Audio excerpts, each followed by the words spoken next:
This is a follow-up to my video on how to get 3 times the growth on Patreon. I posted that video in March of 2017, and since then I've received a lot of requests to create a follow-up video like this. A lot of viewers were curious why I didn't achieve my prediction of reaching 3,000 a month by around August or October of 2018. I was only able to reach $2,627 by August 2018, but considering I made my prediction in March 2017, when I was only at around $1,564, that wasn't a bad guess. But as you can see, just as I was reaching the growth I had expected, a plateau wiped out my growth for about a year. By August 2019, I had gone from $2,627 to only $2,792 a month. Now currently we're looking at pledge growth, which shows the total pledged versus pledges that were canceled. It's a slightly different number than the actual income I earned before taxes each month, but it still shows the overall trend of growth. Unfortunately, in October of 2019, my data got messed up by someone who was trying to make a $500 pledge that got declined, so I've edited this chart to remove that $500 discrepancy. Fortunately, this error is not present in my earnings analytics. It's not quite the same data, but it still shows the growth and plateaus. Now, I don't know for certain what caused the plateau, but I do have some ideas. First, I made a lot of changes in 2018 and 2019 to my Patreon. So what were some of those changes? Well, I made changes to optimize my productivity, which made my workday easier by eliminating or automating recurring tasks each month. So for example, I discontinued or maybe even updated rewards that were too demanding or had little return on investment.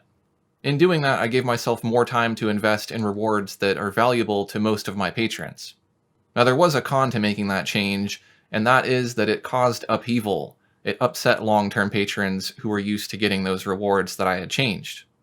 Another change that I made is that I got bogged down while producing in-depth courses, and I didn't publish as much on Patreon. There were pros to doing that, and that was that I made a lot of income from course sales, and many of those sales I can attribute to purchases from my patrons. These courses ultimately benefited patrons, and without their pre-orders for the courses, I might not have been able to commit to creating such in-depth content. The downside to making this change is that it was a turnoff for first-time patrons who were expecting more engagement from me. This caused a trend of higher monthly turnaround. So I can give you an idea of what I mean by that by going back to my pledge growth chart. And here we can see all these green bars are new and increased pledges. The red bars next to them are canceled or decreased pledges. So if we look around this period of growth here, we can see that there's a lot more green and not as much red. There's usually more green than red. That means that I'm growing and I'm not losing a lot of patrons each month. But when we get to this period here where I'm kind of changing stuff a lot, it starts to get a little more out of balance. There are some months here where I have more patrons leaving than I have patrons joining each month. Or in other words, I've made some changes and there's some people that aren't happy with that, or the changes I made are somehow causing people not to stick around as long. Another change I made is that near the end of that period of growth is when I stopped offering some high-value rewards that were too much for me to handle each month. The pros to this decision were that I reduced my stress and anxiety, and to me, that's really important. I was getting way too stressed out trying to be able to fulfill rewards each month, and I was honestly in over my head. This gave me more time to focus on benefits that are more reasonable to fulfill. Now, of course, there was a con for that decision, and that was that patrons were disappointed that I had created a reward and then taken it away. So those are my guesses as to why my Patreon growth has stalled, but it very well could be that I'm just experiencing a natural plateau, and all of the changes I made had little or no impact on my growth. But based on patron exit polls, I know for a fact that some of the changes I made resulted in canceled pledges. Not many, but even a few each month can really slow down your growth. So how could I have maintained my growth? I may have been able to maintain some of the growth I had by making fewer changes, but that would have involved stretching myself too thin creatively. There's a balance between experiencing growth and how much work you can handle long term. So the point of my original video isn't that I made a prediction and didn't achieve it within the time frame that I estimated. It's that by identifying your sources of growth or lack of growth, you can use those observations to gain traction and get out of a slump. Slumps aren't a one-time occurrence. You're going to have ups and downs in your career. on Patreon or with anything. The point is that you have to be proactive in order to be able to get out of a slump, and sometimes that takes thinking about what you're doing and being a little bit more introspective. You can sit down just like I did and look at the data, look at the analytics on Patreon, look at the things that you're posting elsewhere and kind of piece things together and go, okay, this is what I did when I made these changes. This is the effect it had, and was that good or bad? So this time around, I won't be making a prediction about where I'll be in a year because I don't know what 2020 and 2021 have in store for me. It certainly does appear like I'm back on an upward trend, but it's hard to say if I'll plateau again and when. I have recently moved some video-based rewards to YouTube memberships for convenience sake, so I have had some patrons switch over to the YouTube platform. Naturally, that's caused some confusion, and it'll likely disrupt things a bit until people become more comfortable with the multiple membership platforms that I create content for. The growth of my YouTube memberships itself will also take away from some of the growth I might expect to receive on Patreon in the coming years. Again, these are all choices that I made to streamline things on my end. It's a gamble, but I'm hoping that the benefits outweigh the consequences of making a change to the structure of my memberships. To me, it's worth it not to stress out as much each month over fulfilling benefits. So how do I plan to overcome the plateau?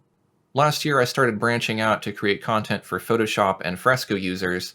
This will expand the pool of potential patrons beyond my current niche of Corel Painter. I'm also going to have to work on stopping the bleeding. I need to try to remedy the reasons why patrons are leaving in the first place. And I know what all those reasons are because I have my Patreon exit surveys. One of the major reasons is patrons can't find their rewards, or Patreon is too confusing. And it's on you as the creator to make it as easy as possible to find the content that you're offering. But Patreon does not make that easy for you. It's definitely not the best website for managing a lot of content. I lose a lot of patrons each month because they cannot find their benefits, despite providing links in direct messages, on a page on my website, in a video tutorial, on the main overview of my Patreon, in a welcome message after they sign up, in a pinned post, and in featured tags. There's just something about the Patreon website that is not easy to use for my patrons, and I'm not the only creator that experiences this. Patreon has also been making some changes to their website to hopefully make the website easier to use for patrons, and I'm hoping that this will continue and Patreon will add some better ways to organize the type of content that I offer. Another common answer in my patron exit polls are that the patron got the reward they signed up for and then canceled. Really, the best thing you can do here is encourage your patrons to stick around rather than just pledge once to get a one-time reward. For example, you could offer limited time benefits that expire each month. Another reason why I'm losing patrons is because I'm not engaging enough. And this one is tricky because I post content several times every month, yet some of my patrons feel like I'm not posting enough, but when I've done polls, I also know that there's a lot of patrons who don't want me to post too much. So I don't want to bother people by posting just for the sake of posting rather than focusing on quality content. I think in this case, if it's not your fault for missing your fulfillments and not posting at least once a month, then you just have to chalk up those losses as folks who had the wrong impression of what you offer. And going forward, just try to make it more clear about what you offer on your Patreon. Now, one of the most common exit polls is I only intended to support you for a limited time, or my financial situation changed. A lot of folks just want to support me for a short time, and that's totally cool with me. I'm fine with that being one of the most common reasons that people stop pledging to me, and I really have no control over that other than to try to help artists find financial success through my lessons and resources. Another reason why patrons are canceling their pledges is because they're not happy with the rewards offered on Patreon. This is a consequence of making changes, and I don't really know that there's much of a remedy for it. However, I don't want you to fear making changes if it's for your own well-being. If you're feeling overworked, you absolutely deserve to move benefits to a higher tier. If there are benefits you feel you can no longer offer, then scrap them. As long as you're open about the changes you're making, then your patrons are going to understand. Your core fans are going to support you because they want to, not to get a reward. You can't please everyone, and you'll lose patrons when you make changes, but hopefully the core of your community will stick with you because they want you to keep creating content. You absolutely should be appreciative of any level of patronage, but it doesn't mean that you shouldn't try to grow. The best you can do here is just try to focus on making changes slowly and carefully. Don't be afraid to test the waters in a post and get feedback from your patrons before making a major change. In my case, I paid the price for getting in over my head. I didn't think ahead about how much effort would be involved and whether or not I'd always be able to fulfill those benefits that I created. In other cases, the benefits were being underutilized by my patrons, and it just wasn't worth the time to create those rewards each month. I try to be smarter about it now, and I use polls to gauge demand for new benefit ideas. Yet another cause of patron dissatisfaction is Patreon's own billing cycle. Patrons are billed on the first of the month, so there's a higher turnaround rate on the first of the month because patrons signed up near the end of the month, and then they get billed again the very next day or then the next couple of days, and they feel like they're getting charged twice. You can try to let people know that that's going to happen up front, but they may not always get that message. So now let's discuss whether or not a plateau is a good thing or a bad thing. Personally, I don't think it's such a bad thing if you're able to maintain a level of income that allows you to operate effectively. If we're talking about a plateau where you're stuck at zero and you can't even get any traction on Patreon, that's a whole different problem that you need to look at. But if you're on Patreon, you have patrons, and you're just not getting people to stick around for very long, or you're not able to attract new patrons, here's where you want to take a look at what you're doing and try to spark that growth. If you're pushing yourself and not getting growth, or if you're getting growth but you're not able to sustain it physically or creatively, then a plateau certainly could be a bad thing. Frankly, plateaus are inevitable. Because of the nature of my creative niche, there are only so many Corel Painter users who are willing or able to become my patron. Even if I branch out to Photoshop or other digital art apps, there's still a much lower ceiling for a digital artist compared to a musician or some creative niche that's appealing to the masses. At some point, I'm going to reach the limit of how many people are willing to support me.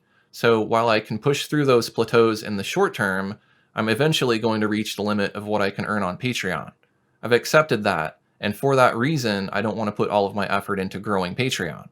Patreon is not my full-time job. It's just a fraction of my income. It's also tied into a workflow that promotes sales elsewhere.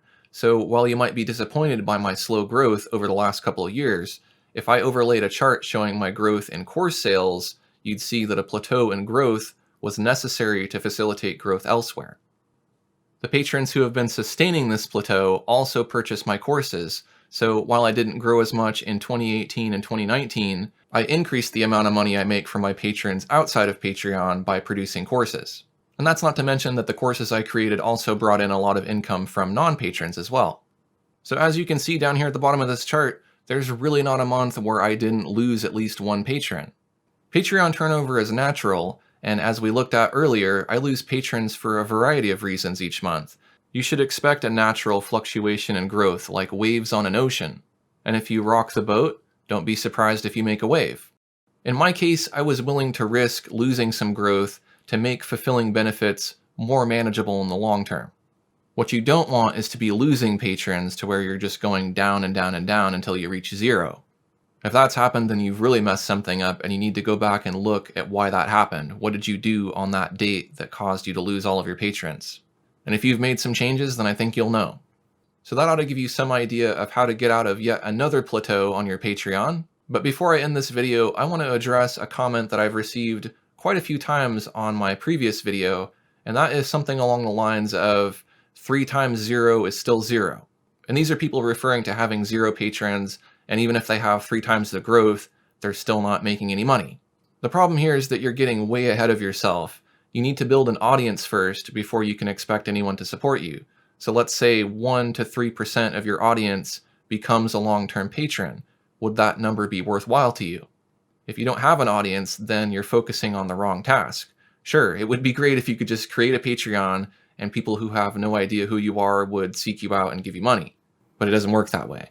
I have lots of videos that you can watch that explain how to build an audience, a YouTube channel, a website, pretty much everything you need to learn before you're ready to start a Patreon. It's a lot of work, but if you want to earn a decent amount of money on Patreon, then you'll have to put in the effort. I'll link you to some of those videos at the end of this video. It might also be helpful to see Patreon from the inside.